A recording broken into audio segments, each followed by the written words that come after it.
Has one more hypothesis before we move on to literacy, and this is a very important one called the affective filter hypothesis.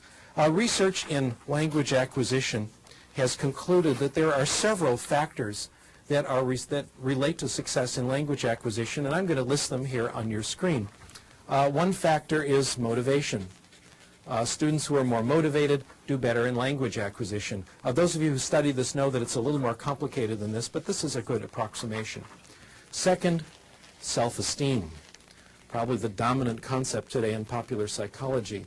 Students with more self-esteem, more self-confidence do better in language acquisition. Third, anxiety.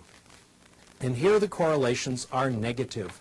The lower the anxiety, the better the language acquisition. In fact, my hypothesis is for language acquisition to really succeed, anxiety should be zero.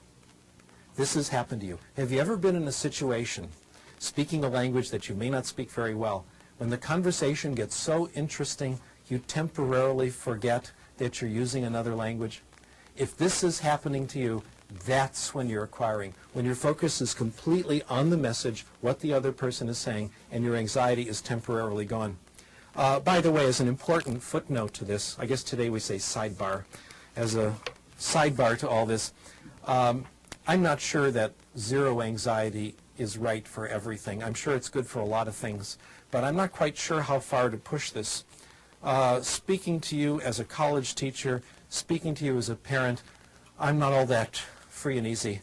I think there are certain things in school children absolutely must learn. I think my students at the University of Southern California should suffer. We have hard classes, tough requirements. You don't do the work, you're out. I finally learned what they tried to teach us in educational psychology. The amount of drive or anxiety necessary to accomplish a task depends on the task. Sometimes we call facilitative anxiety is okay. I don't believe in torture, but sometimes a little anxiety is okay. Language acquisition, though, is different. For language acquisition to succeed, anxiety has to be directed somewhere else, not at the language. Frank Smith puts it this way: for the child to develop literacy, the child has to assume that she's going to be successful. The way we integrate this into the theory is like this. If the student isn't motivated, if self-esteem is low, if anxiety is high, if the student is on the defensive, if the student thinks the language class is a place where his weaknesses will be revealed, he may understand the input, but it won't penetrate. It won't reach those parts of the brain that do language acquisition. A block keeps it out. We call this block the affective filter. Here's how it works.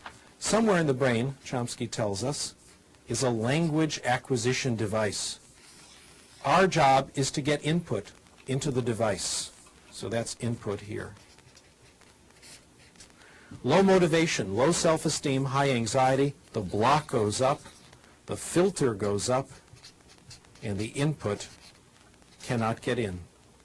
This explains how it can be that we can have two children in the same class, both getting comprehensible input.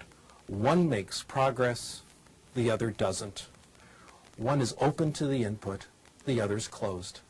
Let me now try to summarize everything I've said in the last 10-15 minutes or so, and I'll summarize it in one sentence, and we'll wonder why it took me that long.